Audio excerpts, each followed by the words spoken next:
Yes sir, finally journey ಹಿಂಗೆ ಮುಂದುವರಿಲಿ, success journey ಇನ್ನೊಂದಿಷ್ಟು collection ಆಗುತ್ತೆ, ಅದರಲ್ಲೇನು ಡೌಟ್ ಇಲ್ಲ. ಸೊ ಆ್ಯಸ್ ಯೂಶುವಲ್ ಈ ಸಕ್ಸಸ್ ಜರ್ನಿನ ಮುಂದುವರಿಸುವಂಥದ್ರಲ್ಲಿ ಹೇಗೆ ಚಿತ್ರತಂಡ ಪ್ಲಾನ್ ಮಾಡಿದೆ ಅಂತ ಸರ್, ಅಭಿಮಾನಿಗಳನ್ನು ತಲುಪುವಂಥದ್ದು? ಮತ್ತು ಈಗ ಸದ್ಯಕ್ಕೆ ಇವತ್ತಾದ್ಮೇಲಿಂದ ಮತ್ತೆ ನಮ್ಮದು ದುಬೈ ರಿಲೀಸ್ ಇದೆ. ಸೊ ಅಲ್ಲಿಗೊಂದು ಪ್ರೀಮಿಯರ್ ಶೋ ಇದೆ, ಅಲ್ಲಿ ಟ್ರಿಪ್ ಹೋಗಿ ಬರಬೇಕು. ಅದಾದಮೇಲೆ ರಾಕ್ಲೈನ್ ಸರ್ ಇನ್ನೂ ಒಂದು 2-3 ಈವೆಂಟ್ಗಳು ಪ್ಲ್ಯಾನ್ ಮಾಡ್ತಿದ್ದಾರೆ. ಸಂಕ್ರಾಂತಿ ಫುಲ್ ಎಲ್ಲಿವರೆಗೂ ಫಿಲಮ್ ಓಡ್ತಾ ಇರುತ್ತೋ ಅದ್ರ ಜೊತೆಗಂತೂ ನಾವು ಟ್ರಾವೆಲ್ ಮಾಡ್ತೀವಿ. ಇನ್ನು ಏನೇನು ಪ್ಲ್ಯಾನ್ಸ್ ಹೀರೋ ಸರ್ ಮತ್ತು ರಾಕ್ಲೈನ್ ಸರ್ ಜೊತೆ ಕೂತ್ಕೊಂಡು ಮಾಡೋಕ್ಕಾಗುತ್ತೆ ಅದು ಹಂತವಾಗಿ ನಾವು ಅನೌನ್ಸ್ ಮಾಡ್ಕೊಂಡು ಹೋಗ್ತೀವಿ. But we are planning bigger way. Sir, ಇಂಡಸ್ಟ್ರಿಗೆ ನಾನೊಂದು ಕೊನೆಯದ ಕೇಳೋದಾದರೆ, ನಿಮ್ಮ ಜರ್ನಿನೂ ಕೂಡ ಸುಲಭದ್ದಲ್ಲ. ಒಬ್ಬ ನಟ ಆಗಿ ಬಂದಿರೋಂಥದ್ದು ಆ ದಿನಗಳಿಂದ ಹೆಚ್ಚು ಕಮ್ಮಿ ಇಲ್ಲಿ ತನಕ ಬಂದಾಗ ಸಕ್ಸಸ್ ಇತ್ತೀಚೆಗೆ ನೀವು ಕಾಣ್ತಾ ಇರುವಂಥ ಸಕ್ಸಸ್ಸು, ಸೊ ಹೇಗೆ ಡಿಫ್ರೆನ್ಸ್ ಅನ್ನಿಸ್ತಾ ಇದೆ?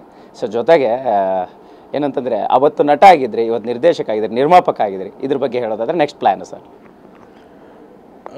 ಜಗಿನ್, ನಾನು ಯಾವತ್ತೂ ಆನೆಸ್ಟ್ ನೀವು ಹೇಳ್ತೀನಿ, ಇದನ್ನು ತುಂಬ ಯಾರು ಕೇಳಿದ್ರೆ ಇವನೇನು ಹಿಂಗೆ ಹೇಳ್ತೀನಿ ಅಂತ ಅನಿಸ್ಬೋದು. ಬಟ್ ನನ್ನ ಲೈಫಲ್ಲಿ ನಾನು ಯಾವತ್ತು ಪ್ಲ್ಯಾನ್ ಮಾಡಿದವನಲ್ಲ. ನಾನು ನಂಬಿ ಟ್ರಾವೆಲ್ ಮಾಡ್ತೀನಿ ಅಷ್ಟೇ.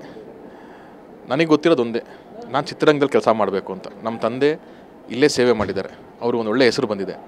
ಆ ಹೆಸರಿಗೆ ಧಕ್ಕೆ ಬರೆದಿರೋ ಥರ ನಾನು ಕೆಲಸ ಮಾಡಬೇಕು ಅಂತ ನಾನು ಇಂಡಸ್ಟ್ರಿಗೆ ಬಂದಂಥವನು. ಆ್ಯಕ್ಟ್ರಾಗಿ ಟ್ರೈ ಮಾಡಿದೆ, ನನಗೆ ಅದು ವರ್ಕೌಟ್ ಆಗಲಿಲ್ಲ. ಒಂದಷ್ಟು ವರ್ಷ ಶ್ರಮಪಟ್ಟೆ, ವರ್ಕೌಟ್ ಆಗಲಿಲ್ಲ.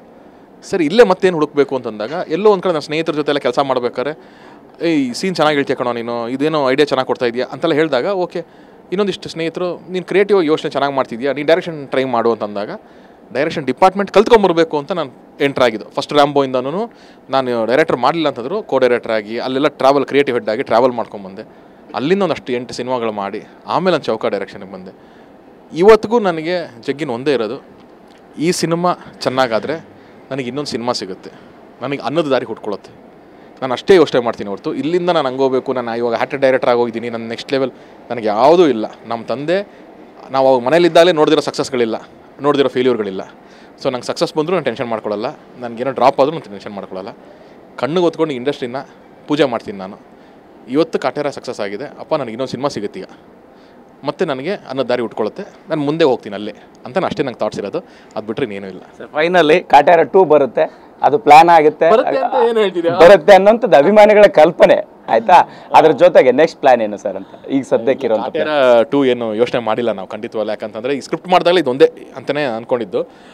ಅಭಿಮಾನಿಗಳು ಏನಂತೀರ ಅಂತಂದರೆ ಅವ್ರು ನನಗೆ ಟ್ವಿಟರ್ನಲ್ಲಿ ಅಲ್ಲಿಲೆಲ್ಲ ಹೇಳ್ತಾರೆ, ಅಣ್ಣ ನಮ್ಗೆ ಗೊತ್ತು ಇದು ಪಾರ್ಟ್ 2 ಬರುತ್ತೆ, ಯಾಕಂತಂದರೆ ಅವ್ನು ಲಾಸ್ಟಲ್ಲಿ ಕೈ ಮುಗ್ದಿಯೇನೆ ಹೋಗಿಲ್ಲ ಇನ್ನ ಅಂದರೆ ಏನೋ ಆಯಿತು ನೀವೇ ಒಂದು ಐಡಿಯಾ ಕೊಟ್ರಪ್ಪ ನೋಡೋಣ, ನಂಗೇನೋ ತಲೆ ಹೋಳಿದ್ರೆ ಮುಂದಕ್ಕೆ ನೋಡೋಣ ಅಂತ ಅನ್ಕೊಂಡೇ ಹೊರತು ಆ್ಯಸ್ ಆಫ್ ನಾವು ಏನಿಲ್ಲ. ಆ ಥರದ ಥಾಟ್ಸ್ ಬಂದರೆ ನಾನು ಶೇರ್ ಮಾಡ್ತೀನಿ, 100% ಶೇರ್ ಮಾಡ್ತೀನಿ. ಇಲ್ಲ ಜಗಿ, ನಾನು ಅದೇ ಹೇಳಿದೆ ನಿಮಗೆ, one plan at a time ನಾನು ಮಾಡ್ತೀನಿ. ಇವತ್ತು ಈ ಸಿನಿಮಾ ರೀಚ್ ಆಗಿದೆ, ಸೊ ಒಂದು ಚಿಕ್ಕ ಬ್ರೇಕ್ ತೊಗೊಂಡು ಮತ್ತೆ ನೆಕ್ಸ್ಟ್ ಸ್ಕ್ರಿಪ್ಟಿಗೆ ಅಲ್ಲಿಂದ ಕೂತ್ಕೋತೀನಿ ನಾನು. Thank you sir, wish you all the best sir. Thank you Jagin, thank you for all your supports. Thank you. ಇದಿಷ್ಟು ನಿರ್ದೇಶಕ ತರುಣ್ ಸುಧೀರ್ ಅವರ ಮಾತಾಗಿರ್ತಕ್ಕಂಥದ್ದು. ಒಂದು ಒಳ್ಳೆ ಸಿನಿಮಾ ಕೊಟ್ಟಿದ್ದೀವಿ, ಆ ಜರ್ನಿ ಮುಗಿದ ನಂತರ ಮತ್ತೆ ನಮ್ಮ ಮುಂದಿನ ಜರ್ನಿ ಬಗ್ಗೆ ಮಾತಾಡ್ತೀವಿ ಅನ್ನೋ ಮಾತನ್ನು ಹೇಳಿರ್ತಕ್ಕಂಥದ್ದು. ಕ್ಯಾಮ್ರಾ ಪರ್ಸನ್ ನವೀನ್ ಜೊತೆ ಮಾಲ್ತೇಶ್ ಚೆಗ್ಗಿನ್, TV9 ಬೆಂಗಳೂರು.